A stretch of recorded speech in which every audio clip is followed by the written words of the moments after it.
ओम नमः शिवाय। हर हर महादेव। जय शिव शंभू। हार्दिक स्वागत है आप सभी का फिर से एक बार हमारे चैनल सनातन धर्म का संसार पर। दोस्तों, यह सारे उपाय पंडित प्रदीप मिश्रा जी की कथा से सुनकर सूचित किए जा रहे हैं, इसलिए वीडियो को अंत तक जरूर देखें और ध्यान से सुने। आप सबको पता है कि सावन का बहुत ही पवित्र महीना चल रहा है और आ गई है सावन की एकादशी, जो कि इस दिन को बहुत विशेष और बहुत खास बनाती है। ये वीडियो खासकर है आपके लिए और आपके पूरे परिवार के लिए कि अगर किसी की भी इच्छा पूरी नहीं हो रही है, आपके पूरे परिवार में हमेशा लोग उदास रहते हैं, बहुत ज्यादा दुखी रहते हैं, तो ये वीडियो आपके लिए है। पूज्य गुरु जी की कथा से सुन के बहुत अच्छे से बताऊंगा। कोई भी एक उपाय आप करके देख लीजिएगा, सारी इच्छाएं पूरी होंगी, पूरा परिवार खुश होगा। इस पूरी वीडियो में हम लोग 4 बहुत ही सुंदर से उपाय की बात करेंगे, जो कि एकादशी के दिन जरूर करनी चाहिए। ठीक है, चलो सबसे पहले हम लोग उपाय की बात करते हैं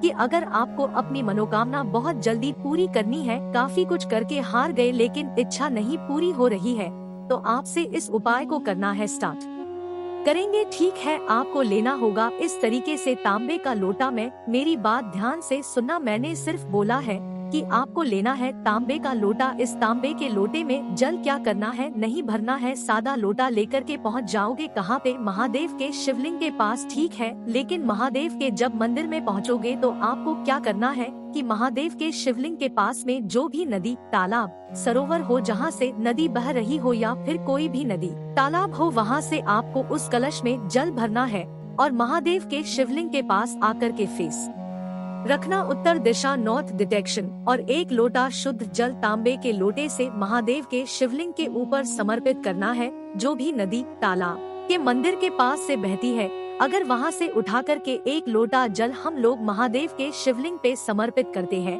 तो कई नदियों का समागम, कई कैसे बोलते हैं ना कि कई चीजों का समागम हो करके तब हम लोग महादेव के शिवलिंग के ऊपर उस जल को समर्पित करते हैं और इससे महादेव बहुत खुश होते हैं। ठीक है, लेकिन मेरी बहुत सारी बहनें यहाँ पे परेशान होगी, भैया एक बात बताओ, हम लोग के यहाँ ऐसा मंदिर है जहाँ पे उनके पास में कोई भी नदी तालाब नहीं बहता, तो हम क्या करें? उसके लिए आपके पास एक ऑप्शन है, बड़ा ऑप्शन है, और वो है तांबे के लोटा लेना और इसमें भर लेना जल। ठीक है, जल भरना और आपके घर में कहीं ना कहीं गंगाजल जरूर होगा। अगर गंगाजल है तो आपको उसी कलश में गंगाजल भर लेना है, या फिर किसी भी पवित्र नदी का जल आपने अपने घर में रखा हो उसको डाल लेना और फिर उसको ले जाकर के महादेव के शिवलिंग के ऊपर अपनी मनोकामना कहते हुए का ध्यान करते हुए समर्पित करना। इससे महादेव बहुत खुश होते हैं।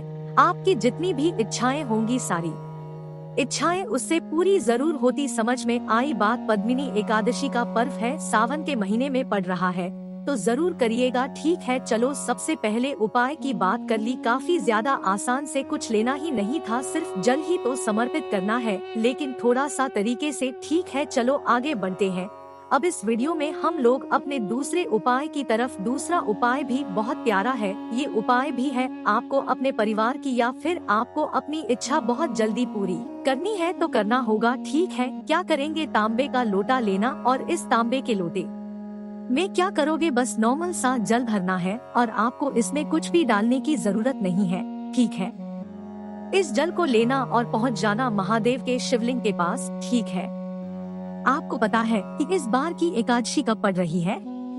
शनिवार को पद्मिनी एकादशी है, सावन के महीने की बहुत पवित्र दिन है। क्या करेंगे? फेस रखेंगे उत्तर दिशा यानी कि नॉर्थ डायरेक्शन, और आपके पास में जो 1 लोटा जल है तांबे के लोटे में, वो महादेव के शिवलिंग के ऊपर समर्पित करना। किसका नाम लेके? पिपलेश्वर महादेव का नाम लेके। लेकिन यहाँ पर नियम आपको क्या करना है, आपको वहाँ पर आधा जल ही समर्पित करना है। ऐसा नहीं कि पूरा का पूरा लोटा जल समर्पित कर दिया, नहीं, आधा लोटा जल ही समर्पित करना है। जो बाकी का आधा लोटा जल है वो लेके चले जाओगे। उसी दिन महादेव के मंदिर में पूजन करने के बाद उसी दिन चले जाना पीपल पेड़ के नीचे। जितना भी जल आपके कलश में बचा हुआ है वो आपको पीपल पेड़ की जड़ में पिपलेश्वर महादेव का नाम लेके समर्पित कर देना होगा। और जहाँ पे जो आप समर्पित करोगे कहीं ना कहीं थोड़ा बहुत जल लगा रहेगा, इसको करके दोनों आँखों पे लगा लेना अपनी कामना कहते हुए। शनिवार के दिन एकादशी पड़ रही है। पिपलेश्वर महादेव का ये उपाय जो भी व्यक्ति कर लेता है, उसकी जो भी इच्छाएं होती है जो भी मनोकामनाएं होती है महादेव पूरी जरूर करते हैं। बहुत ही प्यारा सा और बहुत ही सुंदर सा उपाय था। ठीक है, समझ में ये बात मेरी। चलो 2 उपाय की बात कर ली, बहुत ज्यादा इजी थे, बहुत ज्यादा आसान थे। आगे बढ़ते हैं अब इस वीडियो में हम लोग अपने तीसरे उपाय की तरफ। लेकिन तीसरा उपाय बताने से पहले क्या फायदे हैं, क्या बेनिफिट है, ऐसा काम करिए और वो है वीडियो को लाइक कर दीजिए। जितने भी भाई बहन मेरी आवाज पहली बार सुन रहे हैं, अचानक से चैनल पे आए हैं, चैनल को सब्सक्राइब करिएगा। ठीक है, चलो अब हम लोग बात करते हैं तीसरे उपाय की। अब चलो सबसे पहले समझते हैं इस उपाय के बेनिफिट क्या है, फायदे क्या है।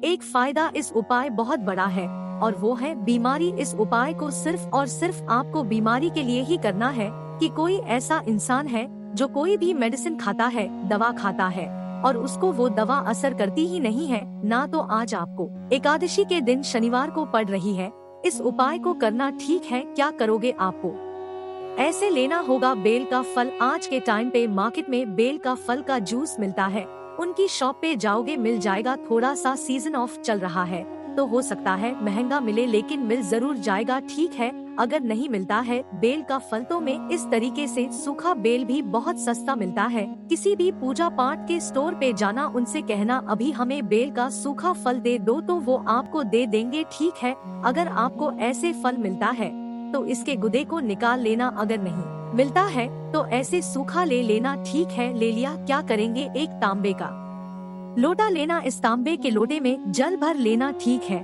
और जो भी आपने अगर सूखा बेल लिया है तो वो डाल देना। अगर आपने गीला लिया हुआ है, अपने हाथों से निकाला है, तो वो इस कलश के अंदर डाल देना। ठीक है, से 25 मिनट तक इस कलश को ऐसे का ऐसा ही छोड़ देना है। ठीक है, और छोड़ने के बाद लेके चले जाओगे महादेव के शिवलिंग के पास, उनके मंदिर में ही इस उपाय को करना है और आपको कभी मतलब घर पे नहीं करना। ठीक है, फेस रखना उत्तर दिशा यानी कि नॉर्थ डायरेक्शन, और आपको अपने लोटे से जो जल आपने लिया है जिसमें गूदा डाल रखा है वो पूरा का पूरा महादेव के शिवलिंग के ऊपर समर्पित कर देना का ध्यान करते हैं। ठीक है, समर्पित कर दिया, उसके बाद क्या करेंगे, जब चढ़ाव के जल बहता हुआ इस जलाधारी से नीचे गिरेगा, इस जल को थोड़ा सा रोक लेना, बहुत ज्यादा नहीं, थोड़ा सा 1 से 2 चम्मच रुक जाए तो रोक लेना। हाथ जोड़ना सामने करके, महादेव हमारे घर का ये व्यक्ति है जिसका नाम ये है, जिसका गोत्र ये है, बहुत बीमार रहता है, बहुत परेशान रहता है, आप इसकी बीमारी को दूर कर दे। ठीक है, अपने अकॉर्डिंग अपने हिसाब से जैसे भी प्रार्थना करनी होगी प्रार्थना कर लेना। और प्रार्थना करने के बाद ये जो कलश का जल है ना, इसको लेकर आप चले जाओगे अपने घर पे। जो भी व्यक्ति आपके घर में रहता है हमेशा पड़ा रहता है, दवा उसको असर नहीं करती है, तो उस जल में बहुत ज्यादा नहीं, आधा चम्मच हो या फिर 1 चम्मच जो जल हो, जब वो व्यक्ति पूरे दिन भर में दवा खाने के लिए जाए तो दवा खाने से पहले उसको आधा चम्मच पिलाना और उसके बाद कहना कि आप दवा खाओ, मेडिसिन खाओ। आप यकीन नहीं मानेंगे, उस व्यक्ति को जो दवा होगी ना वो असर करना स्टार्ट करेगी और उसकी जो बीमारियां होंगी वो धीरे धीरे करके खत्म जरूर होगी। पद्मिनी एकादशी का ये बहुत ही सुंदर सा उपाय है। एक तो ये एकादशी शनि पड़ रही है, इसलिए इसका महत्व बहुत ज्यादा बढ़ जाता है, तो इस उपाय को जरूर करिएगा। ठीक है, समझ में आई बात मेरी। चलो 3 उपाय तो हो गए, आगे बढ़ते हैं इस वीडियो में। अब हम लोग अपने चौथे उपाय और इस वीडियो का आखिरी उपाय देखो। जब भी एकादशी आती है, ये उपाय मैं आपको जरूर बताया हूँ। आपको अपने परिवार को खुश रखना है, पितरों को खुश रखना है, तो इस उपाय को करना स्टार्ट कर दो।